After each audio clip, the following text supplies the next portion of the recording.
വചനം ആത്മമാരിയ ആത്മീയമാമുണർവാലേ ദീപ്തമാക്കണേ. വചനം മഴയായി പെയ്യും കൃപതൻ നിറവായൊഴുകും വിടുതൽ നൽകുന്ന വചനം അറിവിൻ്റെ പൊരുളാകും വചനം സൗഖ്യമാ ജീവന. ആത്മീയ ഉണർവ്. പിതാവിൻ്റെയും പുത്രൻ്റെയും പരിശുദ്ധാത്മാവിൻ്റെയും നാമത്തിൽ ആമേൻ. കാരുണ്യവനായ കർത്താവെ, ഈ വചന ശുശ്രൂഷയുടെ സമയത്തെ അങ്ങയുടെ കരങ്ങളിലേക്ക് സമർപ്പിക്കുന്നു. ലോകത്തിൻ്റെ വിവിധ ഭാഗങ്ങളിലിരുന്ന് ഈ ശുശ്രൂഷയുടെ ഭാഗമാകുന്ന അങ്ങയുടെ വചനം കേൾക്കുന്ന എല്ലാ ദൈവമക്കളെയും അനുഗ്രഹിക്കണമേ. പരിശുദ്ധാത്മാവിനെ നൽകി ഞങ്ങളുടെ ഹൃദയത്തെ ജ്വലിപ്പിക്കണമേ. ഞാൻ പിതാവിനോട് ചോദിക്കുകയും അവിടുന്ന് നിങ്ങളോടൊപ്പമായിരിക്കാൻ ഒരു സഹായകനെ നൽകുകയും ചെയ്യും എന്നുള്ള യോഹന്നാൻ്റെ സുവിശേഷം 14-ാം അധ്യായത്തിലെ വാഗ്ദാനം ഞങ്ങൾ ഓർമ്മിക്കുന്നു. കർത്താവെ, ആ വാഗ്ദാനത്തിൻ്റെ യോഗ്യതയാൽ അങ്ങയുടെ പരിശുദ്ധാത്മാവ് കൊണ്ട് നിറയാൻ, അഭിഷേകം ചെയ്യപ്പെടാൻ ഞങ്ങൾ ആഗ്രഹിക്കുന്നു, പ്രാർത്ഥിക്കുന്നു. ഞങ്ങളുടെ ഹൃദയത്തിലുള്ള എല്ലാ അസ്വസ്ഥതകളും ആകുലതകളും അങ്ങയുടെ കരങ്ങളിലേക്ക് സമർപ്പിക്കുന്നു. അങ്ങയുടെ വചനം ശ്രവിക്കുമ്പോൾ അവയെല്ലാം നീങ്ങി സന്തോഷവും സമാധാനവും ഞങ്ങളുടെ ഉള്ളിൽ, ഞങ്ങളുടെ കുടുംബങ്ങളിൽ നിറയട്ടെ. പരിശുദ്ധ അമ്മേ മാതാവേ, പ്രത്യേകമായി അമ്മ ഞങ്ങൾക്ക് വേണ്ടി മാധ്യസ്ഥം വഹിക്കണമേ. ആമേൻ. വിശുദ്ധ ലൂക്ക അറിയിച്ച നമ്മുടെ കർത്താവ് ഈശോ മിശിഹായുടെ പരിശുദ്ധ സുവിശേഷം 1-ാം അധ്യായം 26 മുതൽ 38 വരെയുള്ള തിരുവചനങ്ങൾ. 6-ാം മാസം ഗബ്രിയേൽ ദൂതൻ ഗലീലിയിൽ നസറത്ത് എന്ന പട്ടണത്തിൽ ദാവീദിൻ്റെ വംശത്തിൽപ്പെട്ട ജോസഫ് എന്നു പേരായ പുരുഷനുമായി വിവാഹ നിശ്ചയം ചെയ്തിരുന്ന കന്യകയുടെ അടുത്തേക്ക് ദൈവത്താൽ അയക്കപ്പെട്ടു. അവളുടെ പേര് മറിയം എന്നായിരുന്നു. ദൂതൻ അവളുടെ അടുത്തു വന്ന് പറഞ്ഞു, ദൈവകൃപ നിറഞ്ഞവളെ സ്വസ്തി, കർത്താവ് നിന്നോടുകൂടെ. ഈ വചനം കേട്ട് അവൾ വളരെ അസ്വസ്ഥയായി. എന്താണ് ഈ അഭിവാദനത്തിൻ്റെ അർത്ഥമെന്ന് അവൾ ചിന്തിച്ചു. ദൂതൻ അവളോട് പറഞ്ഞു, മറിയമേ, നീ ഭയപ്പെടേണ്ട, ദൈവസന്നിധിയിൽ നീ കൃപ കണ്ടെത്തിയിരിക്കുന്നു. നീ ഗർഭം ധരിച്ച് ഒരു പുത്രനെ പ്രസവിക്കും. നീ അവന് യേശു എന്ന് പേരിടണം. അവൻ വലിയവനായിരിക്കും, അത്യുന്നതൻ്റെ പുത്രൻ എന്ന് വിളിക്കപ്പെടും. അവൻ്റെ പിതാവായ ദാവീദിൻ്റെ സിംഹാസനം ദൈവമായ കർത്താവ് അവന് കൊടുക്കും. യാക്കോബിൻ്റെ ഭവനത്തിന്മേൽ അവൻ എന്നേക്കും ഭരണം നടത്തും. അവൻ്റെ രാജ്യത്തിന് അവസാനമുണ്ടാവുകയില്ല. മറിയം ദൂതനോട് പറഞ്ഞു, ഇതെങ്ങനെ സംഭവിക്കും? ഞാൻ പുരുഷനെ അറിയുന്നില്ലല്ലോ. ദൂതൻ മറുപടി പറഞ്ഞു, പരിശുദ്ധാത്മാവ് നിൻ്റെ മേൽ വരും, അത്യുന്നതൻ്റെ ശക്തി നിൻ്റെ മേൽ ആവസിക്കും. ആകയാൽ ജനിക്കാൻ പോകുന്ന ശിശു പരിശുദ്ധൻ, ദൈവപുത്രൻ എന്ന് വിളിക്കപ്പെടും. ഇതാ, നിൻ്റെ ചാർച്ചക്കാരി വൃദ്ധയായ എലിസബത്തും ഒരു പുത്രനെ ഗർഭം ധരിച്ചിരിക്കുന്നു. വന്ധ്യ എന്ന് പറഞ്ഞിരുന്ന അവൾക്ക് ഇത് 6-ാം മാസമാണ്. ദൈവത്തിന് ഒന്നും അസാധ്യമല്ല. മറിയം പറഞ്ഞു, ഇതാ കർത്താവിൻ്റെ ദാസി, നിൻ്റെ വാക്ക് എന്നിൽ നിറവേറട്ടെ. അപ്പോൾ ദൂതൻ അവരുടെ മുൻപിൽ നിന്ന് മറഞ്ഞു. പ്രിയമുള്ളവരെ, യേശുവിൻ്റെ ജനനത്തെക്കുറിച്ച് പറയുന്ന ഒരു വിശുദ്ധ ഗ്രന്ഥ ഭാഗമാണ്. പല ആവർത്തി നമ്മൾ വായിച്ചിട്ടുള്ള, ധ്യാനിച്ചിട്ടുള്ള ഒരു വചനഭാഗമാണ്. ഗബ്രിയേൽ ദൈവദൂതൻ പരിശുദ്ധ അമ്മയോട് ആ ദൈവിക വെളിപാട് പങ്കുവയ്ക്കുന്ന മനോഹരമായ ഭാഗം. ഇവിടെ പരിശുദ്ധ അമ്മയെ ദൂതൻ ഇപ്രകാരമാണ് സംബോധന ചെയ്യുക, ദൈവകൃപ നിറഞ്ഞവളെ സ്വസ്തി, കർത്താവ് നിന്നോടുകൂടെ. അത് കേട്ട് പരിശുദ്ധ മറിയം ഭയപ്പെട്ടു എന്നാണ് വചനത്തിൽ നമ്മൾ വായിക്കുക.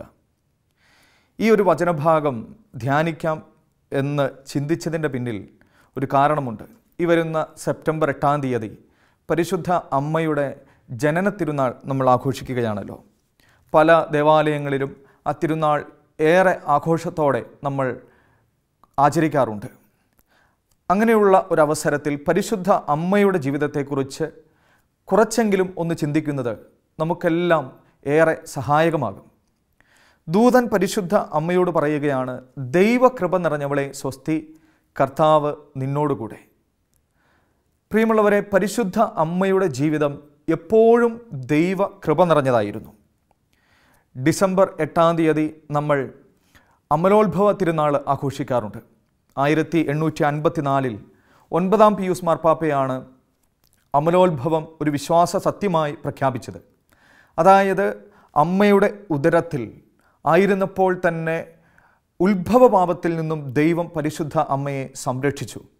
അത്ഭുതകരമായ വിധത്തിൽ ദൈവം സംരക്ഷിച്ചതുകൊണ്ട് പാപമില്ലാതെ ജനിക്കാൻ പരിശുദ്ധ മറിയത്തിന് കഴിഞ്ഞു. അതാണ് അമലോത്ഭവം നമ്മെ പഠിപ്പിക്കുന്നത്. അത് നമ്മുടെ വിശ്വാസ ജീവിതത്തിൻ്റെ ഭാഗമാണ്. പ്രിയമുള്ളവരെ, ഇതാ ഈ സെപ്റ്റംബർ 8-ാം തീയതി 9 മാസങ്ങൾക്ക് ശേഷം നമ്മൾ അമ്മയുടെ ജനന തിരുനാൾ ആഘോഷിക്കുകയാണ്. അപ്പോഴും നമ്മൾ ഓർമ്മിക്കേണ്ട ഒരു കാര്യം ഇതാണ്: അമ്മ പാപമില്ലാതെ ജനിച്ച ഒരു വ്യക്തിയാണ്.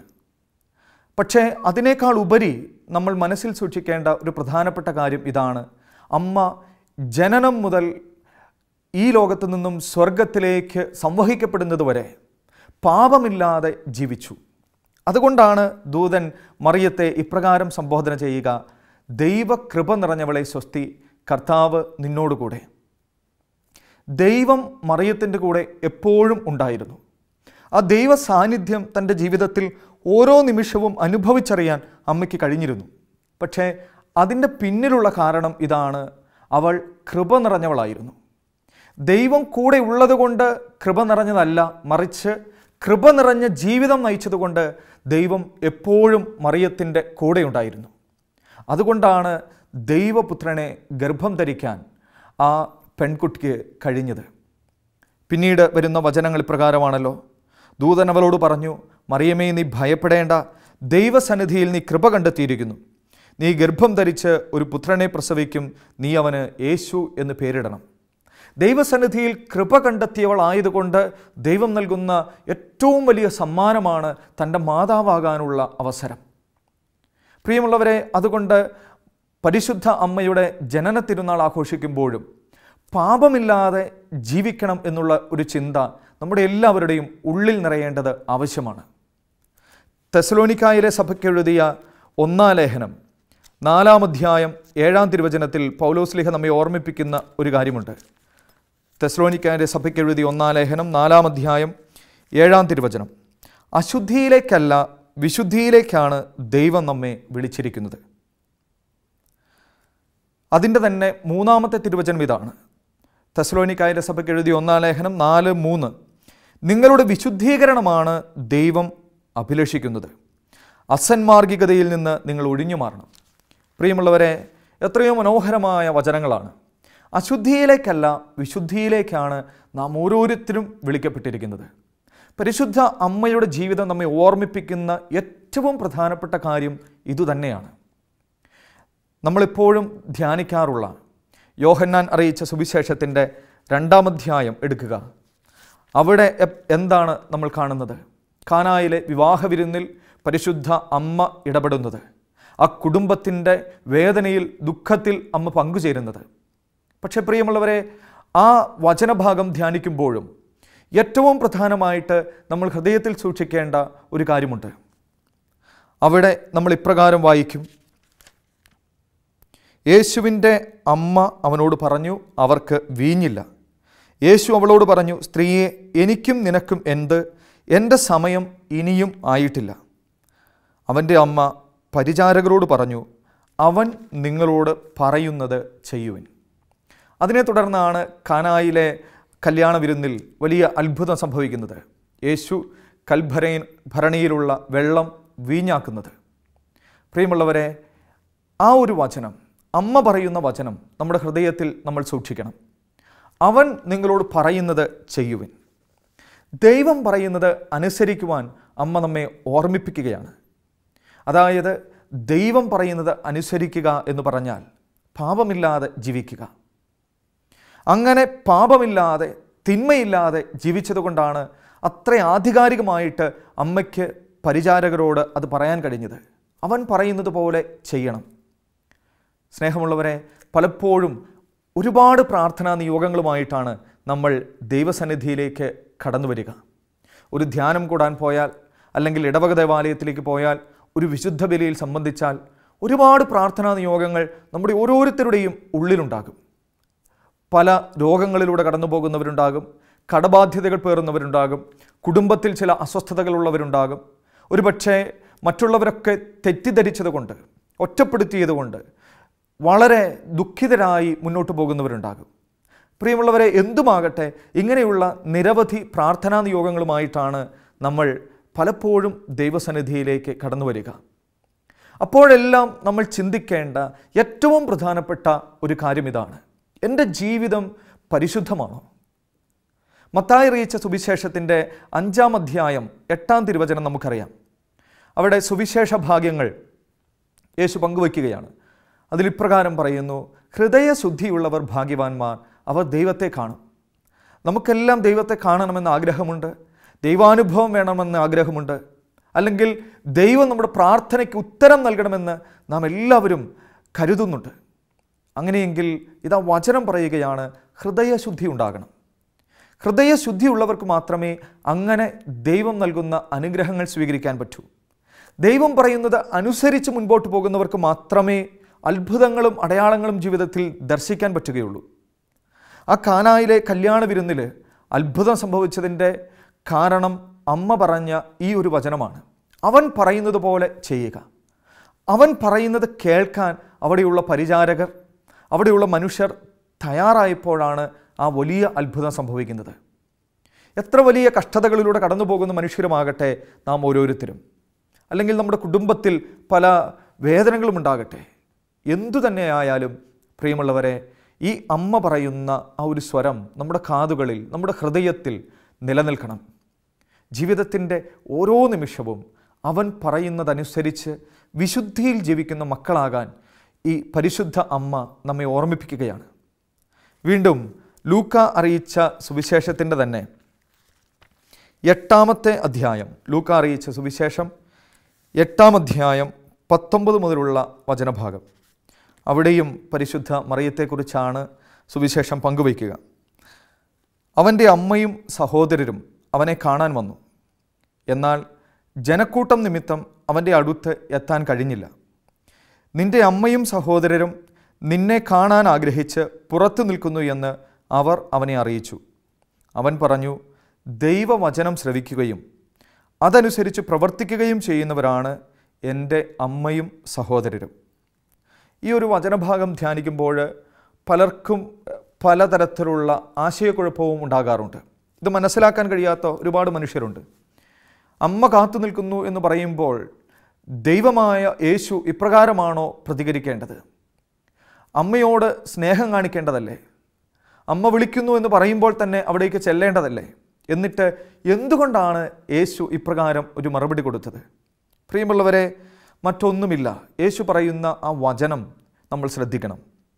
ദൈവവചനം ശ്രവിക്കുകയും അതനുസരിച്ച് പ്രവർത്തിക്കുകയും ചെയ്യുന്നവരാണ് എൻ്റെ അമ്മയും സഹോദരരും. ഇതിൻ്റെ അർത്ഥം എന്താണ്? അവിടെ പുറത്ത് കാത്തു നിൽക്കുന്ന അമ്മ, എന്നെ അന്വേഷിക്കുന്ന അമ്മ ദൈവവചനമനുസരിച്ച് ജീവിക്കുന്നവളാണ്. അങ്ങനെയുള്ള വ്യക്തിയാണ് യേശുവിൻ്റെ അമ്മ എങ്കിൽ അതിന് ഏറ്റവും യോഗ്യത മറിയത്തിന് തന്നെയാണ്. വിശുദ്ധ യാക്കോബ് ശ്ലീഹ എഴുതിയ ലേഖനത്തിൽ വളരെ മനോഹരമായ ഒരു വചനഭാഗമുണ്ട്. 1-ാം അധ്യായം 22 മുതലുള്ള തിരുവചനങ്ങൾ. അതിൻ്റെ തലക്കെട്ട് ഇപ്രകാരമാണ്: വചനം പാലിക്കുക. നിങ്ങൾ വചനം കേൾക്കുക മാത്രം ചെയ്യുന്ന ആത്മവഞ്ചകരാകാതെ അത് അനുവർത്തിക്കുന്നവരുമായിരിക്കുവിൻ. വചനം കേൾക്കുകയും അത് അനുവർത്തിക്കാതിരിക്കുകയും ചെയ്യുന്നവൻ തൻ്റെ മുഖം കണ്ണാടിയിൽ കാണുന്ന മനുഷ്യന് സദൃശനാണ്. അവൻ തന്നെ തന്നെ നോക്കിയിട്ട് കടന്നുപോകുന്നു, താൻ എങ്ങനെയിരിക്കുന്നുവെന്ന് ഉടൻ തന്നെ വിസ്മരിക്കുകയും ചെയ്യുന്നു. യാക്കോബ് ശ്ലീഹ നമ്മെ ഓരോരുത്തരെയും ഓർമ്മിപ്പിക്കുന്ന ഒരു കാര്യമാണ്: വചനം ശ്രവിച്ചിട്ട് അത് മറന്നു പോകുന്ന മനുഷ്യരാകരുത്. അത് ഹൃദയത്തിൽ സൂക്ഷിക്കണം. പ്രിയമുള്ളവരെ, പരിശുദ്ധ അമ്മയുടെ ജീവിതം ഇതുപോലെ വചനം ഹൃദയത്തിൽ സൂക്ഷിച്ച ഒരു ജീവിതമായിരുന്നു. ലൂക്കാ സുവിശേഷത്തിൻ്റെ 2-ാം അധ്യായത്തിൽ നമ്മളത് കാണുന്നുണ്ടല്ലോ. 2-ാം അധ്യായം 41 മുതലുള്ള വചനഭാഗത്ത് യേശുവിനെ ദേവാലയത്തിൽ കാണാതാകുന്നതാണ് നമ്മൾ വായിക്കുക. അവർ ജെറുസലേം ദേവാലയത്തിലേക്ക് പോയി അവിടെ വച്ച് തിരികെ പോരുമ്പോൾ യേശുവിനെ കാണാതാകുന്നു. പിന്നീട് അന്വേഷിച്ച് ചെന്ന് യേശുവിനെ കണ്ടെത്തുമ്പോൾ തമ്പുരാൻ കൊടുക്കുന്ന മറുപടി ഇതാണ്: ഞാൻ എൻ്റെ പിതാവിൻ്റെ കാര്യങ്ങളിൽ വ്യാപൃതനായിരിക്കേണ്ടതാണെന്ന് നിങ്ങൾ അറിയുന്നില്ലേ? അവൻ തങ്ങളോട് പറഞ്ഞതെന്തെന്ന് അവർ ഗ്രഹിച്ചില്ല. പിന്നെ അവൻ അവരോടൊപ്പം പുറപ്പെട്ട് നസ്രത്തിൽ വന്ന് അവർക്ക് വിധേയനായി ജീവിച്ചു. അവൻ്റെ അമ്മ ഇക്കാര്യങ്ങളെല്ലാം ഹൃദയത്തിൽ സംഗ്രഹിച്ചു. നോക്കുക, യേശു പറയുന്ന ചില കാര്യങ്ങൾ അമ്മയ്ക്ക് ഗ്രഹിക്കാൻ പറ്റുന്നില്ല. പക്ഷേ അതൊന്നും അമ്മ വിട്ടുകളയുന്നില്ല, മറന്നു കളയുന്നില്ല, മറിച്ച് ഹൃദയത്തിൽ സൂക്ഷിക്കുകയാണ്. നമുക്കൊക്കെ ഉണ്ടാകേണ്ട ഒരു മനോഭാവമാണിത്. നമ്മുടെയൊക്കെ ജീവിതത്തിൽ നമുക്ക് മനസ്സിലാകാത്ത എത്രയോ കാര്യങ്ങൾ സംഭവിക്കുന്നു. ദൈവം ഒരുക്കുന്ന പദ്ധതികളെല്ലാം നമുക്ക് മനസ്സിലാകണമെന്നില്ല പ്രിയമുള്ളവരെ. പക്ഷേ അതെല്ലാം ഹൃദയത്തിൽ സംഗ്രഹിച്ച് പ്രാർത്ഥനയോടെ കാത്തിരിക്കാൻ പരിശുദ്ധ മറിയം നമ്മെ ഓർമ്മിപ്പിക്കുകയാണ്. യെശയ്യായുടെ പുസ്തകത്തിൻ്റെ 55-ാം അധ്യായം 8-9 തിരുവചനങ്ങൾ ഇപ്രകാരം പറയും. യെശയ്യായുടെ പുസ്തകം 55-ാം അധ്യായം 8-9. കർത്താവ് അരുളി ചെയ്യുന്നു, എൻ്റെ ചിന്തകൾ നിങ്ങളുടേതുപോലെയല്ല, നിങ്ങളുടെ വഴികൾ എൻ്റേതുപോലെയുമല്ല. ആകാശം ഭൂമിയേക്കാൾ ഉയർന്നു നിൽക്കുന്നു, അതുപോലെ എൻ്റെ വഴികളും ചിന്തകളും നിങ്ങളുടേതിനേക്കാൾ ഉന്നതമത്രേ. വളരെ മനോഹരമായ ഒരു ഓർമ്മപ്പെടുത്തലാണ്. പല കാര്യങ്ങളും നമുക്ക് മനസ്സിലായിക്കൊള്ളണമെന്നില്ല. പക്ഷേ ദൈവിക പദ്ധതിയുടെ ഭാഗമായ കാര്യങ്ങൾ ഹൃദയത്തിൽ സൂക്ഷിക്കുന്ന മനുഷ്യരാകാൻ നമുക്ക് പറ്റണം. പ്രിയമുള്ളവരെ, അതുകൊണ്ട് പരിശുദ്ധ അമ്മയെക്കുറിച്ച് സുവിശേഷങ്ങളിൽ എവിടെയൊക്കെ പറയുന്നോ അവിടെയെല്ലാം നമ്മൾ കാണുന്ന ഒരു പ്രധാനപ്പെട്ട കാര്യം ഇതാണ്: അമ്മ വിശുദ്ധിയോടുകൂടി ജീവിച്ച ഒരു വ്യക്തിയാണ്. അമ്മ വചനമനുസരിച്ച് ജീവിച്ച ഒരു സ്ത്രീയാണ്.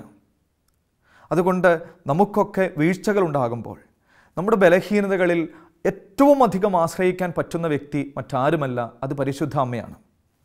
നമുക്കറിയാം, യേശു കുരിശിൽ കിടന്ന് വലിയ വേദന അനുഭവിക്കുമ്പോഴാണ് യോഹന്നാനോട് പറഞ്ഞത്, ഇതാ നിൻ്റെ അമ്മ.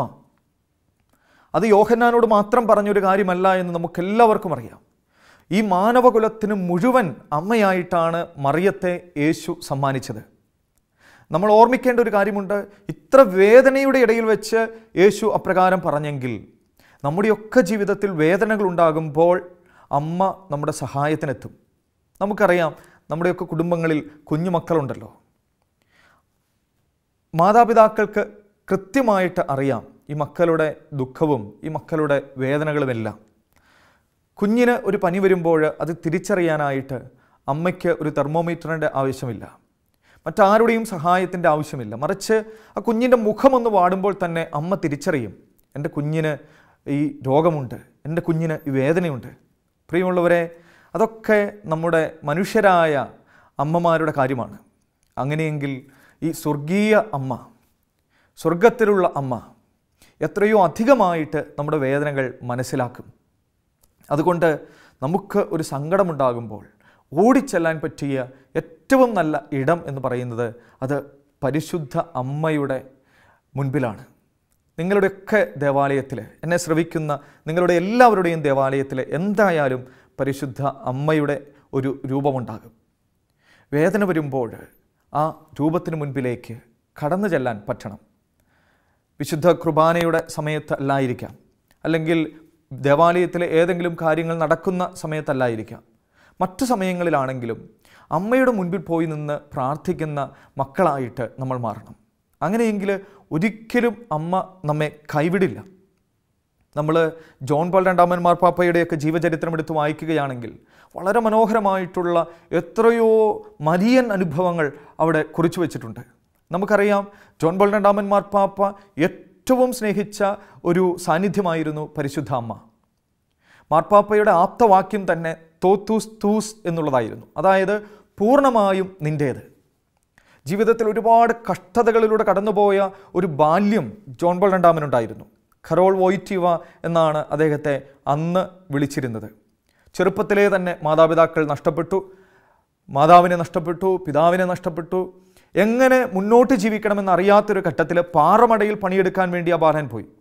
ഒരിക്കൽ പാറമടയിൽ പണിയെടുത്ത് തിരികെ വരുമ്പോൾ ഒരു ട്രക്ക് ഇടിച്ചു.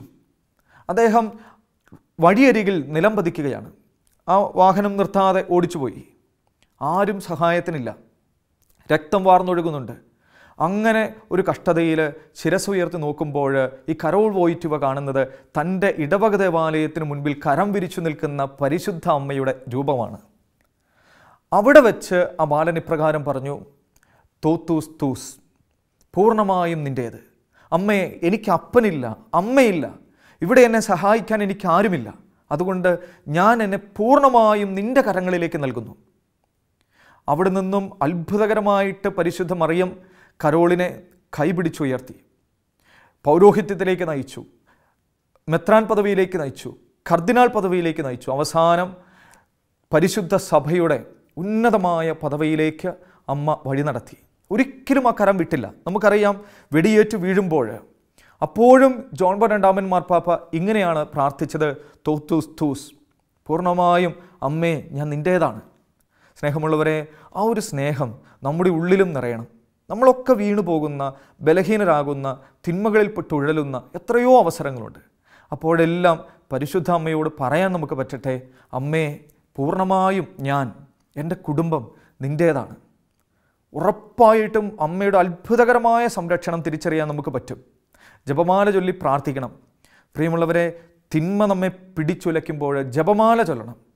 വലിയ ശക്തി അനുഭവിക്കാൻ നമുക്ക് പറ്റും.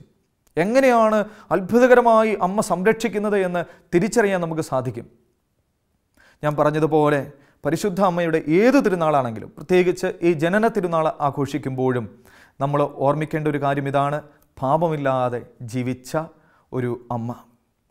അത് ദൈവം സംരക്ഷിച്ചത് കൊണ്ട് മാത്രമല്ല, ജനിച്ചു കഴിഞ്ഞും സ്വന്തം പരിശ്രമത്താൽ എല്ലാ തിന്മകളിൽ നിന്നും അകന്നു ജീവിച്ച ഒരു സാന്നിധ്യം. അതുകൊണ്ട് അവൾ ഇന്നും കൃപ നിറഞ്ഞവളായിരുന്നു. അവൾ ഇന്നും വചനം പാലിച്ചവളായിരുന്നു. വചനം ഹൃദയത്തിൽ സൂക്ഷിച്ചവളായിരുന്നു.